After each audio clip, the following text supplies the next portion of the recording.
Yes, Show Topacio. Sa ngalan po ni Ferdy Topacio. Ako po si Miss Juvie de Guzman. Ang oras po, alas 11:03 ng umaga.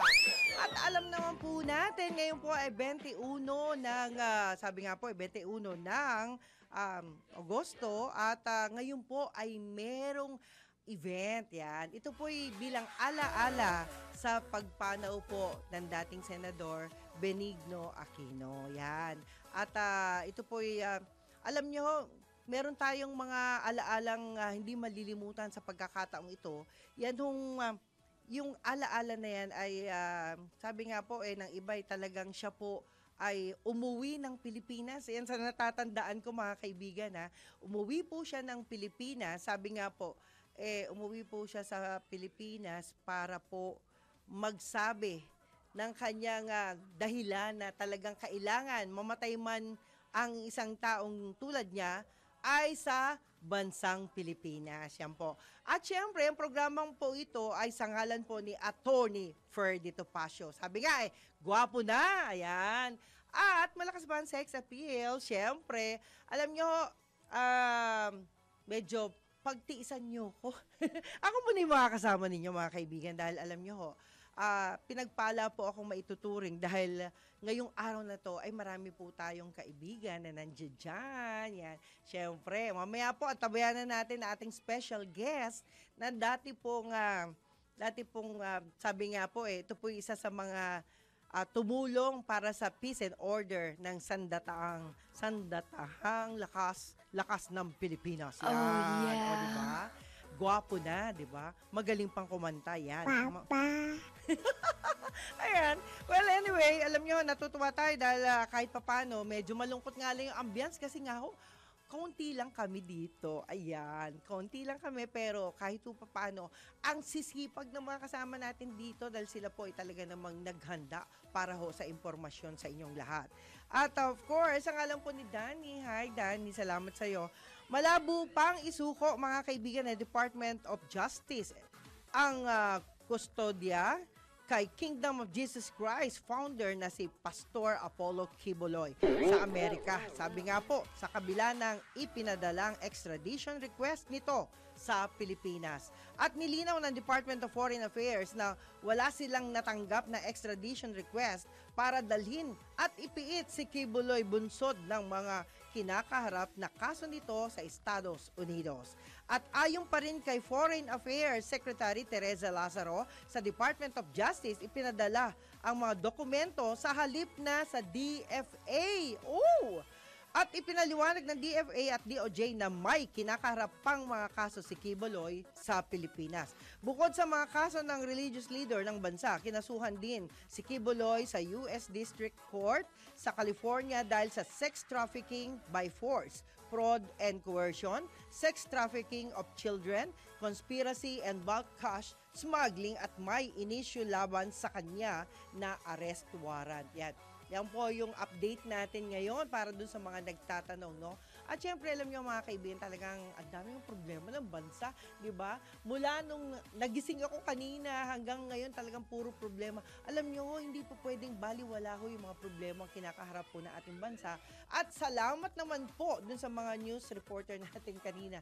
At talagang hitik na hitik tayo sa impormasyon, kaya lagi lang ho kayo ditong tumutok sa DWIZ, no? Samantala, sabi nga po, bumaba ang bilang ng mga Pilipinong nababahala sa issue ng inflation, sahod at kakayahang makabili ng abot-kayang pagkain sa ikalawang quarter ng taon. Base sa inilabas ng Okta Research sa tugon ng Masa Survey, kalahating porsyento ng mga adult Filipinos ang nagsasabing ang inflation ay pinakamahalagang alalahanin ng bansa. 31% naman ng mga Pinoy ang nag-aalala sa pagbili ng abot-kayang pagkain, habang 26% ay may alalahanin sa pagpapataas ng sahod, kung saan parehong mas mababa ng 10% kumpara sa nakaraang survey. Ayon sa poll firm, ang resulta ng survey ay maaaring pagpapahiwatig ng malaki ang nabawas at alalahanin ng mga Pinoy sa usaping ekonomiya. Yan. Alam nyo ho, marami ho tayong naging problema, di ba? Yung flood control, mga budget na kung saan-saan. Nagkahetot-hetot na ho ang bansang ito. Sana po mga kaibigan ay itigil na po natin yan. Ano man yung problema yan, idaan nyo na dun sa kinauukulan. Doon na lang ho, wag na isama yung mga walang kinalaman dyan sa flood control na yan. Dahil yan po ay sabi nga po responsibility ng ilan sa mga ahensya ng gobyerno at hindi lang po yan, responsibilidad po yan ng mga gumawa, di ba? Gumawa ng flood control yan. Talagang bumaha ng pera. Kung tutuusin, napakarami hong pera ang nagamit po para sa pagpapagawa nan and yet, ang dami hong naging problema. Pero alam niyo po, mas maganda po, isipin naman ho natin yung bagay na nakakaluwag sa ating mga kababayan. Importante ho kasi ngayon mga kaibigan, ay makatulong naman ho tayo doon sa solusyon yan. Alam niyo naman, parang si Atty. Topacio, kailangan daw niya ay solusyon. Lagi ho niyang ginagawa ang paghahanap ng solusyon dun sa mga problema na inilalapit sa kanya. Kaya po, sana po, maging ganun din tayo. Tama po yung isang gobernador na nagsalita. Nasabi niya, sa damit-dami ng problema, di ho ba? Alam naman ho natin. Lahat ho tayo, nakatutok tayo, puro investigasyon, di ba? Mula nung maupo ang ating Pangulong Bongbong Marcos. Sana po yung investigasyon na yan, ayusin na lang po ninyo ng mga concern. At ang importante, ay masolusyonan natin ang sa tuwi-tuwi na ay nagkakaroon ho ng pagbaha dito sa ating bansa. Meron ng mga tao ang hindi natutuwa kapag maganda ang lugar nila. Bakit ho kaya ganon? Mantakin ho ninyo sa Maynila na lang. Malaking bato ang nandoon sa drainage nila, di ba? So ibig sabihin, hindi ho makakadaan talaga ng maayos ang tubig. Yan ho yung mga baha ngayon. At yung iba naman po, yung mga basura nila na nagkalat, yan naman ho, sabi ko nga, noon ko pa sinasabi sa inyo, hindi naman po lahat yan ay kagagawa ng taong bayan. Ang basura na po yan, lalo na kapag bumaha po, maging ang gamit ng ating mga pobreng kababayan, ay natatangay po dahil nga po sa baha. Kaya ho yung baha na yan talagang malaking problema.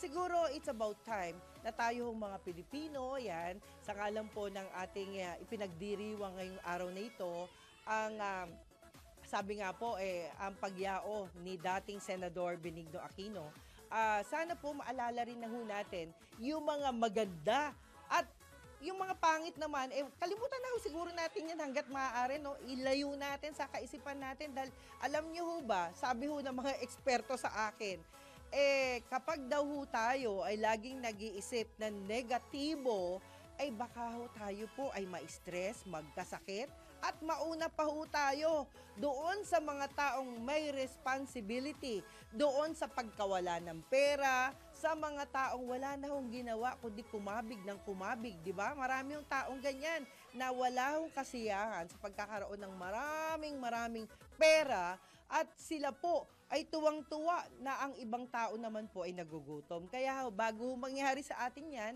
siguro it's about time na isipin ho natin kung paano tayo makakatulong sa kapwa. Kaya swerte po ang mga pumasok ngayon, di ba? Usually, sabi nila yung mga regular employee naman ay napakaswerte. Sa tingin ko lang, dahil alam ko may mga dagdag, di ba? May mga dagdag na na budget para sa kanila. Yun ang tingin ko. Pero hindi ko lang alam, correct me if I'm wrong, okay? At of course, natutuwa ko na dyan si Elle, ang pinakamagandang baby na nakakasalamuha ko, ang apo ni Ka Jolens, ayan, at saka ni Ka Mike Delara, yan. At syempre, salamat din po kay Sir Geoff Wooster ng CSAT Foundation. Ayan. Dumalaw po sila para po naman magbigay ng mga impormasyon sa kanilang mga kaganapan. At not only that, antabayanan natin ang magiging bisita natin this time, no? Samantala, ito naman sa ibang bahagi ng ating pagbabalita, tinutugis na ng Philippine Drug Enforcement Agency ang mga nasa likod ng pagpasok at pamamahagi ng tinaguriang tuklaw o black cigarette. Matapos kumalat ang mga video ng mga kabataang nangingisay matapos itong gamitin.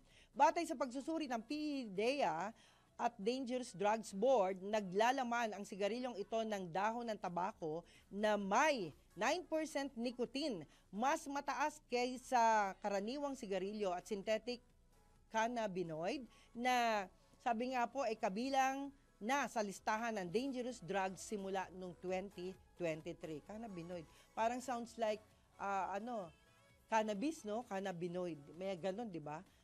Parang cannabis na rin siguro to. Dahil dito, maaari nang arestuhin ang sino mang mahuhuli na nagmamay-ari o gumagamit ng tuklaw.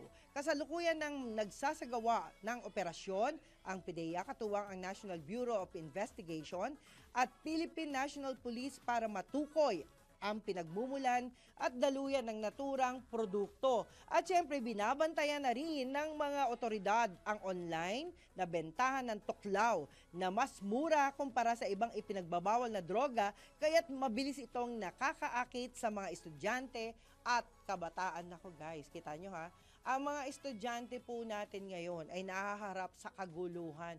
Mantakin po natin, kung tutuusin, no, napakarami yung mga involved dyan sa mga away sa loob ng eskwelahan. At minsan nagkakasakitan at meron ding nakamamatay, no, na away. Kaya ito hindi katanggap-tanggap, no, na tayo po mismo sa loob ng eskwelahan ay merong mga estudyante na tila ba naliligaw ng landas. Alam nyo kung meron lang tayong nakikinig dyan na gumagawa ng batas, kagaya po ng mga senador o mga congressman, sana po, isa po sa inyo ay makagawa ng batas na turuan, isama sa eskwelahan ang pagtuturo ng self-defense sa mga kabataan. Alam nyo, ito isang nagustuhan nating proyekto na sana po may makagawa, na maliit pa lang po ang bata ay tinuturuan na po ng self-defense. Yan. Para po hindi po masanay ang mga taong nananakit, hindi po masanay ang mga estudyanteng marunong mambuli kahit wala nang pera, wala nang makain pero nambubuli pa. Kayo po ang hindi katanggap-tanggap. Alam niyo kung talagang gusto niyo lang makipag-away, manakit ng kapwa ninyo estudyante, gusto niyo lang mambuli, wala kayong karapatan sa loob ng eskwelahan. Hindi po kayo katanggap-tanggap kung ganyan po ang ginagawa ninyo. Alam naman natin na ang gobyerno po hindi po nila gugustuhin na kayo po ay manakit ng kapwa. Lahat po ng nasa gobyerno ay naghahangad po ng kabutihan na maibibigay sa mga estudyante, hindi po kasamaan. Kaya po, kayong nananakit dyan, nakita nyo na si Wenda, nanununtok na. Yung mga tipong ganon, if you don't want a good example, siguro lumabas na lang kayo at dun kayo sa bundok. Kayo po ang dapat sa bundok kasi hindi kayo makatao. Ang dapat po, ang mga taong makatao, hindi po nananakit. Marunong kayo dapat manalangin dahil sa panalangin yan ay mailalayo kayo sa masamang gawain. Yan. Alam nyo naman, tayo po ay isang ina, na nagmamalasakit sa mga kagaya rin po ng iba dyan na nanay na meron pinaghuhugutan ng kanyang mga sinasabi. Alam nyo ang nanay po talaga, mas masakit sa kanya ang masaktan yung anak niya, di ba? Yung mga tatay naman, masakit din naman sa kanila, pero much lighter kesa dun sa mga nanay. Ang mga nanay po kasi sa kanilang tadyang hinugot ang kanilang mga anak, di ba? Hinugot ka lang sa aking tadyang. Yan, sabi ng nanay ni Winer, hinugot ka lang sa aking tadyang. Yan, usually ganun talaga. At siyempre, alam natin si Pam ganun din. Alam ko, mahal na mahal yan ng kanyang nanay. Yan, si Kent, mahal din yan. Nandiyan ba si Kent? Ha? Ayan, hi Kent. Ayan, tsaka si Jen. Okay, anyway, ito po naman ay isang paalala sa tweet-tweena na tayo po naman talagang nangangarap na magpaalala lagi sa inyo. Hindi ako magsasawang magpaalala sa inyo. Alam nyo naman, parang si Daryl yan niloloko na nga ako, sinasabi ng teacher ako dahil mahilig ako magpaalala. Pero alam nyo po, bihira po sa mga gaya ko ang ginagamit ang oras para magpaalala. Kahit ako nasa labas, ganito pa rin ang makikita ninyo. Kaya po, sana po huwag kayong magsawang magpaalala, lalo na sa mga kabataan na wala ng magulang. Kasi usually kasi yung mga kabataan po na wala ng magulang, yan po yung mga bata na walang direksyon sa buhay. Daw, ha? Hindi naman lahat. Meron pa ring bata na ginagamit nila ang utak nila. Alam nyo guys, kung ang inyong anak ay ginagamit ang kanilang kaisipan, sila po ay hindi gagawa ng makakasakit sa kapwa. Never, never din gagawa kayo ng mga bagay na ikasasama ng loob ng inyong nanay o ng inyong tatay. Kasi yan po ay para sa mga matitinong anak. Dahil ang mga anak na matino, nag-iisip yan bago gumawa ng isang bagay na iiyak yung ikasasama ng kalooban ng inyong mga magulang. Alam niyo po ba, napakahirap pong magpalaki ng anak. Sa totoo lang, minsan, naiinsulto pa nga yung mga magulang eh. At their age now, minsan sila pa ang sinasabihan ng mga anak nila na mahirap daw magpalaki ng magulang. Mali po yun. Never do that. At it's an insult, mga kaibigan. Wag na kayong gagawa ng salitang ganyan dahil ang magulang nyo, never ninyong pinalaki. Sila po ang nagpakahirap para kayo po ay palakihin, pakainin, at paaralin. Ngayon, kung kayo po ay lalaki nang dahil sa masasamang salita po ninyo, hindi po yan katanggap-tanggap. Matakot po kayo sa Diyos, manalangin kayo para hindi po kayo maging salbahing tao, di ba? Alam nyo, yung mga salbahing tao, yan po yung mga magnanakaw, yung mga hold-upper, yung mga pumapatay, yung mga taong nanloloko, at yung mga taong mahilig mangutang. Yan. Yung mga taong mahilig mangutang, yan po ay masasamang tao. Mahiya naman kayo. Mahiya naman kayo. Ayun. Alam nyo, minsan kasi akala ninyo okay lang. Ngayon, kung kayo naman po ay nangungutang at marunong naman kayo magbayad, hindi po yan masamang tao. Mabuti po yan kasi responsableng tao po yan. Yun lang po ang lagi nating isipin. Tandaan po natin, hindi komot nakautang na kayo at hindi na kayo sinisingil ng mga taong pinagkautangan nyo. I mind you. Don't do that kasi ang tao po, lahat po nagpapakahirap. Lahat po ng mga tao ngayon ay sabi nga, nakikibaka para kumita ng pera, pero kung bibigyan kayo ng pagkakataon na makahiram sa kanila, pilitin nyo naman na maibalik sa kanila, di ba? At minsan, nako ha, eto pa, ilan sa mga balitang natatanggap po natin, napakarami ng scammer ngayon. Mamaya tatanong natin yan sa ating bisita ngayon, no? Tungkol sa mga scammer na para makakuha ng maraming pera, ay lahat po ng klase ng panloloko ay ginagawa po nila. Sana po tayo po ay umiwas sa mga ganong gawain kasi not all the time ay bilog ang mundo, di ba? Dumarating po ang pagkakataon na baka po bawian kayo ng dakilang lumika. Yun naman po hindi pananakot, kundi paalala lang po yan, mga kaibigan. Kasi kagaya rin po ninyo, ako rin po, lahat kami na magkakasama, magkakaibigan, magkamag-anak, ay laging pinapaalalahanan. I mind you guys, kung kayo po ay may magulang na laging nagpapaalala sa inyo, hindi kayo dapat magalit. Oh, yeah. Yan. Hindi kayo dapat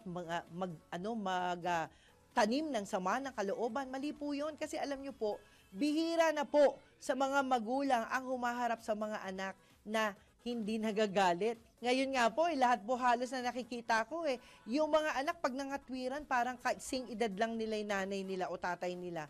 Alam nyo, nung panahon ko hindi ganyan.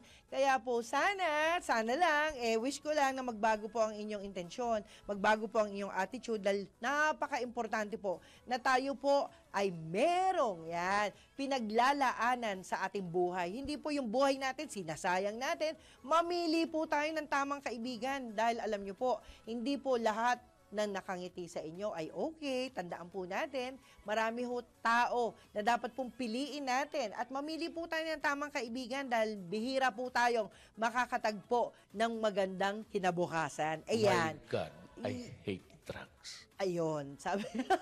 Alam nyo, naalala ko nung araw ito, pasensya na po kayo.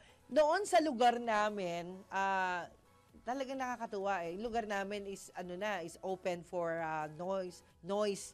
Marami hong mga matitigas ang ulo, alam niyo naman, marami hong mga tao na walang pakialam sa kapitbahay, di ba?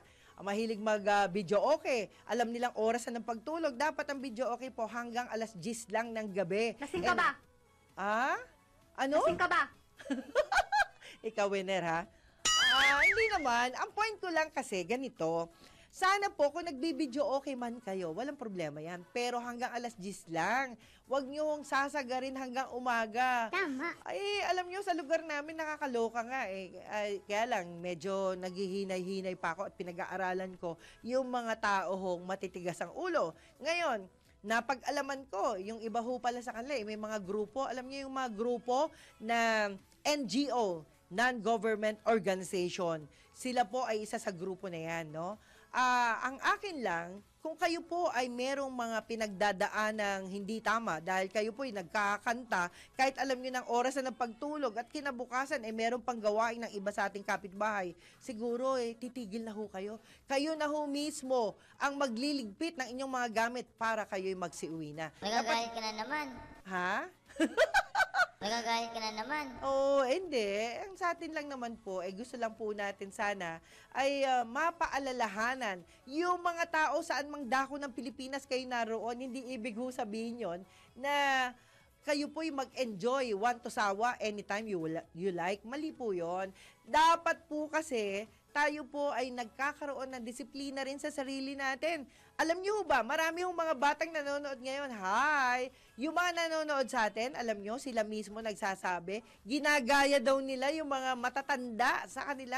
Imagine niyo pag sinunod nila yung mga ginagawa ng matatandang mali, di nadadagdagan tayo ng kamalian, di ba? Dapat talaga, bigyan ho natin ng importansya ang mga taong nasa paligid natin. Yan po yung isa sa mga paalala ko lamang at sana po ay tunghayan ninyo ang tama at mali dahil dito po nagtatapos yung mga pangit na pangyayari sa buhay natin. Alam niyo po ba, may darating na panahon na tayo po'y magiging masaya bilang tao kasi meron pong darating na good blessing sa atin at yung mga blessing na yan ay dapat po nating ingatan. Tanggapin po natin. Yes, tayo po naman ay nako, winner, ikaw talaga ang gulo-gulo. Hindi. Ang sa akin lang naman, pinapaalala kong pilit na meron pang magandang bukas para sa atin. At huwag kayong mag-alala at huwag kayong mainip. Okay? So mga kaibigan, time check muna tayo sa ngalan po ng Yes Yes Show, Topacio, Attorney Ferdy Topacio at ako naman si Miss Juvie de Guzman. Ang oras po, alas 11:25 ng umaga. Yahoy! Yes Yes Show, Topacio. Sa ngalan pa rin ni Attorney Ferdy Topacio. Ako po si Miss Juvie de Guzman. At ngayon, yan, alam niyo ho, talagang sabik na tayo makausap ang taong ito dahil siya po'y marami hong nagawa na hindi ho alam natin. Pero idadagdag lang natin kasi this is his second time. Yan, second time po na nai-guess ho natin. Walang iba, kundi si Attorney Jess Paredes. Yan, isa po yan sa magaling na legal advisor natin. Hello po, Attorney. Hello, kamusta kayong lahat? Ayan, kamusta na po ang inyong sitwasyon ngayon sa mga nangyayari ngayon sa bansa? Ano bang nararamdaman natin sa nangyayari? Ganun pa rin, nakalulungkot. Nalungkot ka? Bakit? Ano nga ba? Sapagkat maraming mga pangyayari na hindi nagagampanan ng kabutihan. Ayon. Pero attorney natuwa ako dun sa mga paalala mo with God sabi Yes. mo kailangan talaga meron tayong takot sa Panginoon. May dahilan pala yan yung pag sinabi mong may takot sa Panginoon parang hindi yan yung sinasabing parang takot na Yung tinataguan. natataguan ka. Paki-explain nga po yan. Yeah, yung fear of the Lord, ang ibig sabihin ho niyan sa ibang salita, reverence Yes. of the Lord. Opo. Matinding pagrespeto at pagsunod sa Panginoon. Ayan. Reverence, yeah. So, ibig sabihin, parang din ang Pangulong Bongbong Marcos, kailangan po sa kanyang pamamalakad po, ay sabihin na ho natin ang totohanan na meron din takot dapat yung mga tao gumagawa ng masama. Hindi sila relax na gumawa ng kahit ano lang nang walang kaalam-alam ang Pangulo. Tama po ba yon? Tama yan. Yung pagsunod sa batas, kailangan nasa puso natin yan. Opo. Sapagkat yung mga batas na ginagawa ng tao ay nagsisimula din yan sa batas ng Panginoon. Ayun. Pag gumawa for example, ang Congress ng batas na against any of the Ten Commandments, then that's something which is wrong, no? Mag-iisip ang tao, anong susundin ko? Batas Oo. ng tao o batas ng Diyos? Pero attorney, matanong lang kita kasi tayo naman may kanya-kanyang kaisipan, Yes. may kanya-kanyang paniniwala. Sa inyo po bang palagay, ano ba ang gusto ninyong pamamalakad? Yung pamamalakad na may kamay na bakal. 'Di ba pag may sinabing kamay na bakal, anong ibig sabihin ho ba nun? Depende ho yan. Yung kamay na bakal, firmness, no? With Okay. firmness. Ipaiira lang batas o ano mga ano dyan, with Yun. firmness. Yung hindi pabago-bago, hindi yung tinitingnan na to, kilala ko to, medyo gagaanin ko yung batas dito. Hindi, dapat Hindi dapat pantay-pantay. Opo. Kanya nga ho yung estatwa ni Lady Justice, nakapiring ang mata. Nakapiring ang mata. O nga, di ba? Walang tinitignan, walang paborito. Walang paborito. Walang paborito. Pag lumabag ka sa batas, lumabag ka Tapos sa batas. ano yung hawak niya? Timbangan, di ba? Timbangan, palaging nakatimbang yun. Nakatimbang at nakabalanse dapat sa base sa batas. Yes, So, dapat pag tinimbang ka, hindi kulang. tinimbang ka. Tinimbang ka ngunit kulang. Yung may palabas na gano'n na, tinimbang ka Naalala ngunit ko nga. kulang. Naalala mo yun? Ano naman ibig sabihin ng ganung title? Sa iyong palagay? Ang ibig sabihin nun, dapat may timbangan tayo Dapat Basehan, no? basehan, Ayun. dapat ang isabubuhay mo ay hindi yung mas mabigat sa kabila o mas magaan sa... Dapat pantay ang timbangan mo. Pero Attorney Jess, no, kayo po pwede ho bang pakilala niyo yung sarili ninyo kasi marami rin ho ang nagtatanong sa akin, sino ba yan si Attorney Jess Paredes? Pakilala niyo na yung sarili ninyo mula nung kayo po ay nakagraduate na ng kolehiyo, ano pong ginagawa ninyo? Ako ay graduate ng Philippine Military Academy. Okay. Class 1971. Tapos naging abogado rin ho ako in 1981 after 10 years. And then I became an assemblyman. Assemblyman. Representing the province of Ifugao. Dati, bago ang sistema ng gobyerno, walang House of Representative, walang Senate. Wala tayong ganun. Isa lang. So yung assemblyman noon does the job of both a representative and a senator. Pinagsama.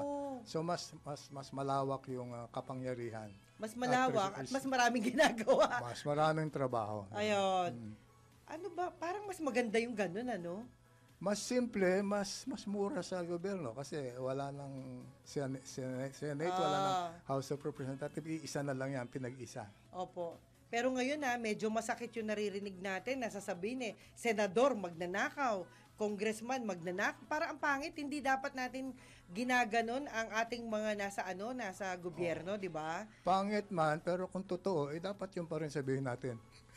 Ganun. Pero attorney, Hindi naman natin nilalahat. Hindi naman lahat, di ba? Hindi po. Anyway, tayo naman po ay dumadaan tayo sa mga kagaya ng mga tumatakbo, di ba? Yung mga politiko, di ba sila po may hangarin na makatulong sa bansa, di ba? Pero ngayon, it turns out to be na hindi sila nakakatulong yung iba sa kanila. Sila po ay nagiging salot sa ating lipunan. Bakit? Di ba kagaya nitong pinag-uusapan na mga flood control, pinag-uusapan na budget, pinag-uusapan na sweldo, at kahapon nga po may bisita rin tayo na yung kanilang mga benefit na tinatamasak dati ay biglang nawala nang hindi nila alam. Dapat hindi ganon. Ang atin lang po, lahat ng tao na pumupunta sa kanilang posisyon ay dapat bigyan din natin ng respeto. Yeah, ang mga kumakandidato, I'm speaking for myself, Yes, iba-ibang yes. klase. Yung mga matitino, quote-unquote. Opo. Maganda ang hangarin nila bakit sila gustong pumasok sa gobyerno para magsilbi. No? Yun ang Opo. motivation nila. Opo. Pero meron din diyang ilan o kaya marami na iba ang motivation nila. Kundi Ayun.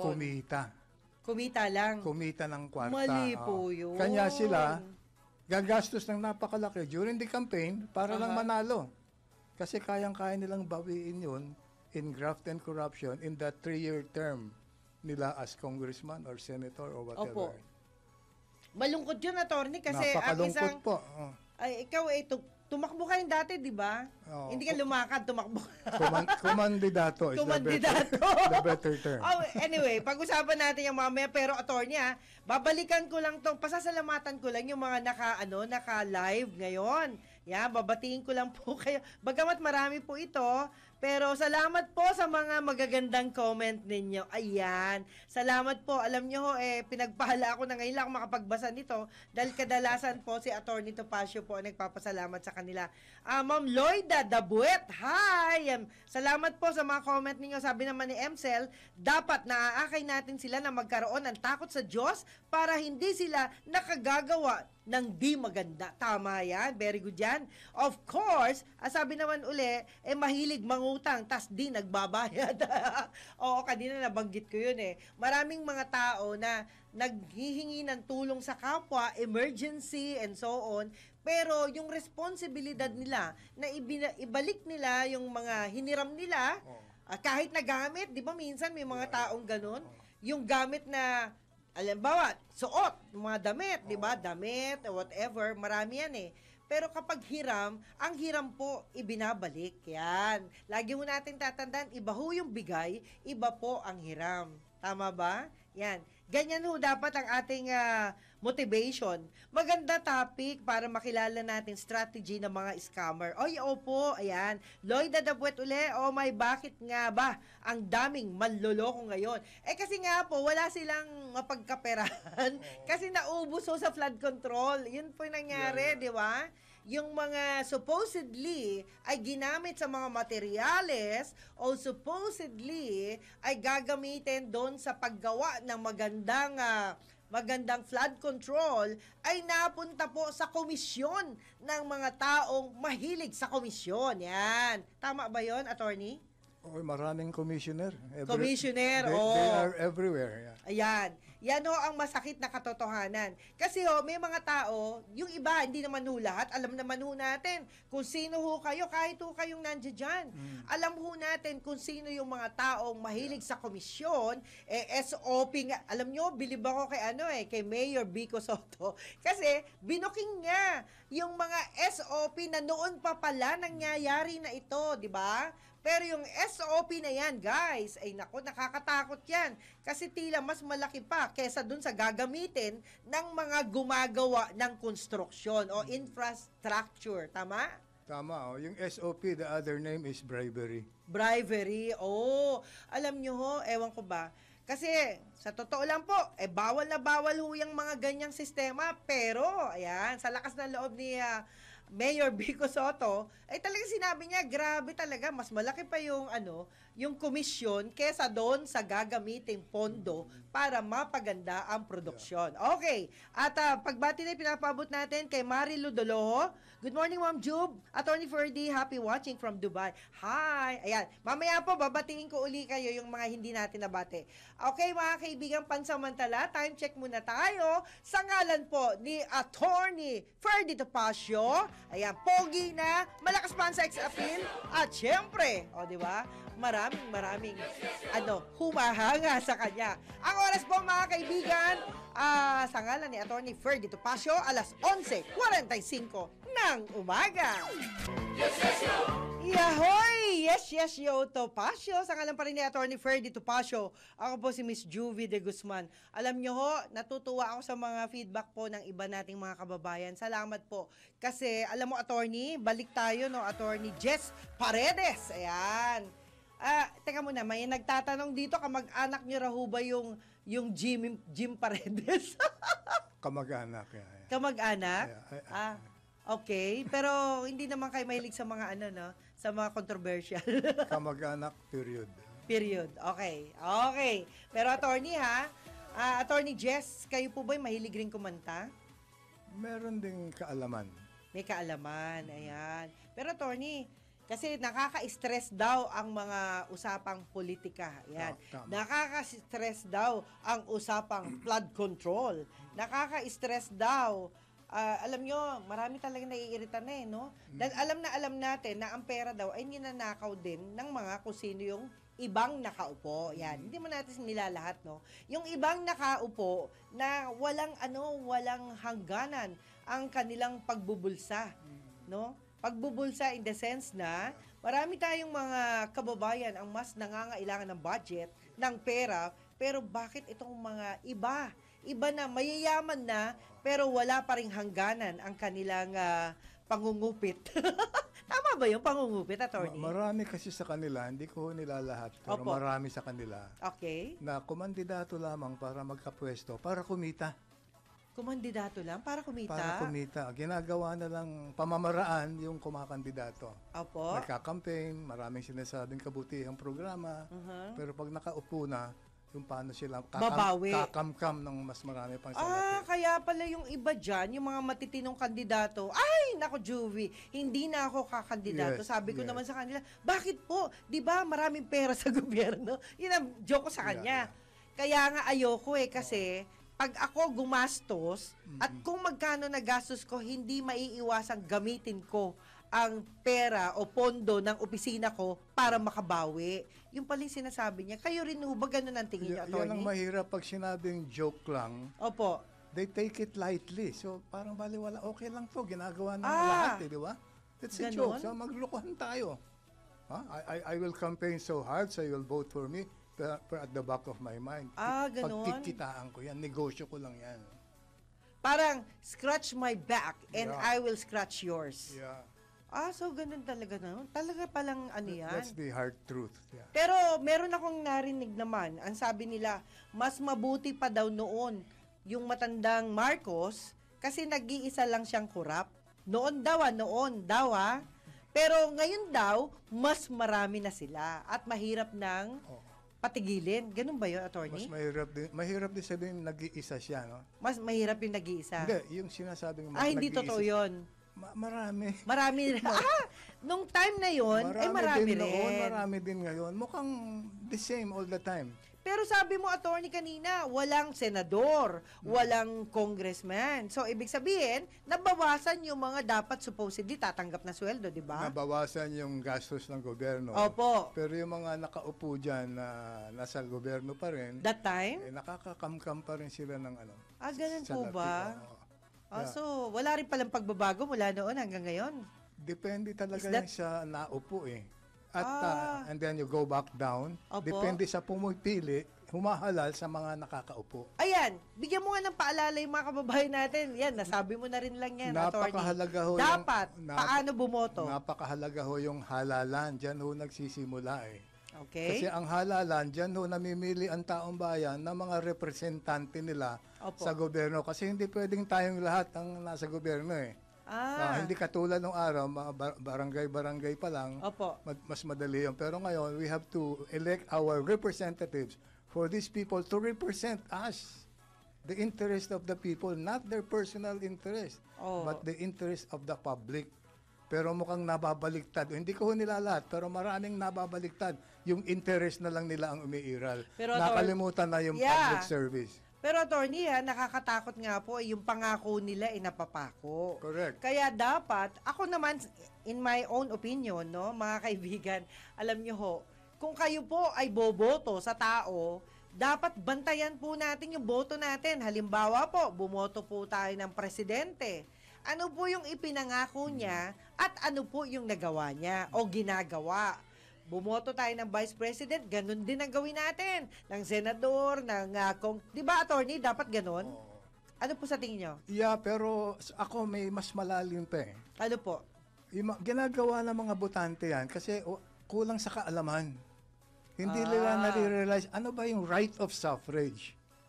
Yung right of suffrage, yung magboboto ka, di ba? Opo. Ang laking pribileho at karapatan natin yan. Tayo ang namimili kung sino yung pauupuin natin. With Taong bayan. our authority for them to represent us, to represent our interest. Opo. Hindi yung interest nila. Personal interest. So, Ano nangyayari ngayon? marami. Isang pamamaraan ng mga ganitong klaseng kandidato, yung graft and corruption nga, Opo. yung namimili ng boto, quote-unquote, no?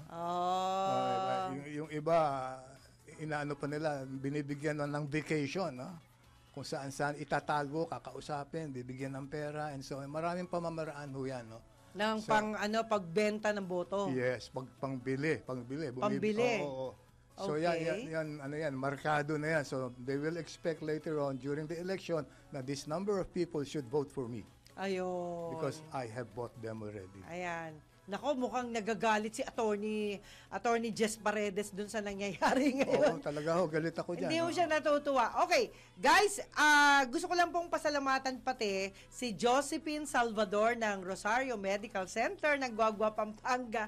Yan po ang aking best. Yan, salamat po sa iyo, sister.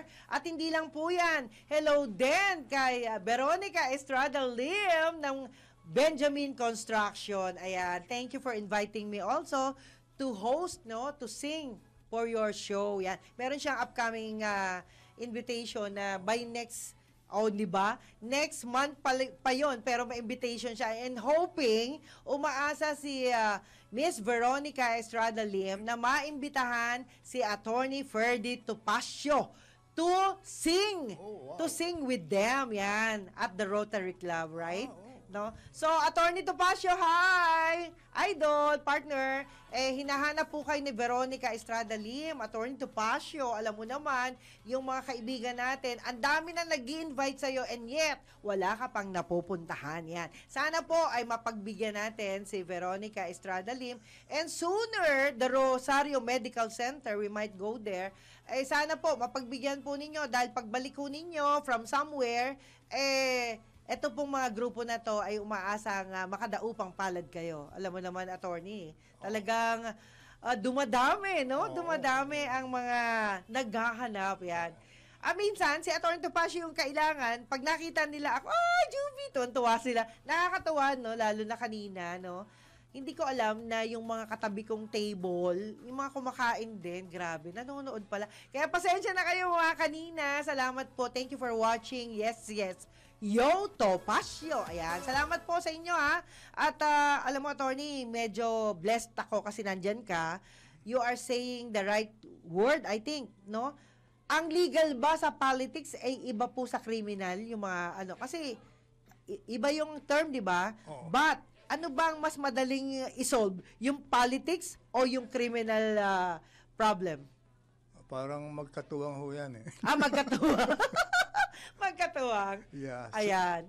Pero, attorney, sa inyo pong, siyempre, base sa inyong karanasan ano yung ninyo, gustong-gusto ninyong kliyente about, maraming klase, di ba, ng problema? So, sa inyo po, ano po yung gustong-gusto ninyong case na inaano ninyo? Actually, binibigyan ng oras? Wala sa case, nasa kliyente. Nasa kliyente. Yung kliyenteng nagsasabi ng totoo sa abogado niya, halimbawa ako yung abogado, Opo. yun ang gustong-gusto ko. Marami kasing kliyente na pati yung abogado niya sarili pinagsisinungalingan. Meron bang gano'n? So mahirap mo idepensa yun. Hindi mo alam kung ano sasabihin mo sa husgado. We should know the entire truth, the facts about the case para we would know how to defend. Ayan. Kung defensible, ako kung hindi defensible, pagsasabihan ko talaga meron akong kaibigang abogado rin, ganyan din magsalita kagaya mo. Sabing ganon. Alam mo, kasi ako, marami akong mga kaibigan na may problema din. At yung iba sa kanila, guys, alam niyo naman, tayo po nagbibigay ng mga feedback sa kanila. But, sabi nila, Miss Juby, sabi mo sa kanya, wag niyang ituloy ang kaso niya. Sabing ganon. Sabi ko, bakit naman po? Kasi yung kaso niya, hindi mananalo yan, kaya wag na. Wag nang ituloy, gagastos pa kayo. So, mas maganda, guys, makinig kayo sa mga ganyang klase ng abogado. Okay, attorney, bye-bye na tayo. Maraming bye-bye. Yeah. Magpaalam muna kayo. Sige maraming po. salamat to sa mga nakapanood, nakapakinig sa section na ganito. Ako ho'y nagagalak at paminsan-minsan naimbitahan dito. Thank you. Opo, yan. At syempre mga kaibigan, sa ngalan po ni Attorney Ferdy Topacio, gusto ko lang kong pasalamatan ang entire na nandito, lahat ng tao dito na nasa produksyon, sa news, sa writer, yung mga writers natin dyan, sa lahat po kayo, lalo na sa tech natin, nagwapong-gwapo si Winer and Company, yan. Yung nagaganda yung mga reporters natin, si Jackie Santos, yung mga CA natin dyan. Mabuhay kayong lahat. Nang dahil sa inyo, sabi nga po, nabubuhay ang aking kalooban. Yan.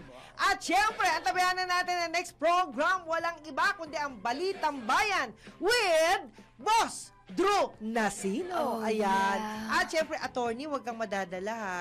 Pagdating ni Attorney Topacio, dapat nandito ka rin. Ayan. Anytime. Isang Philippine Army, tama? Ex-Philippine Army ka ba? Yeah. Yan. Philippine Army, kita nyo naman ha. Astig na astig pa rin. Ayan. and available. Tama? Available. Available. Wala pa siyang Oh, girlfriend. Yeah. Available po siya. Ay, grabe, no? Talagang binenta na kita. Okay, mga kaibigan, sa ngalan ni Attorney Ferdy Topacio, maraming salamat po. Ako po si Miss Juvie de Guzman na sana po lagi po tayong manalangin. And always remember, pag kayo po'y nanalangin, lahat po ng mga gusto ninyong mangyari sa buhay nyo ay siguradong mangyayari po yan. Okay, muli po. I love you all, guys. Bye!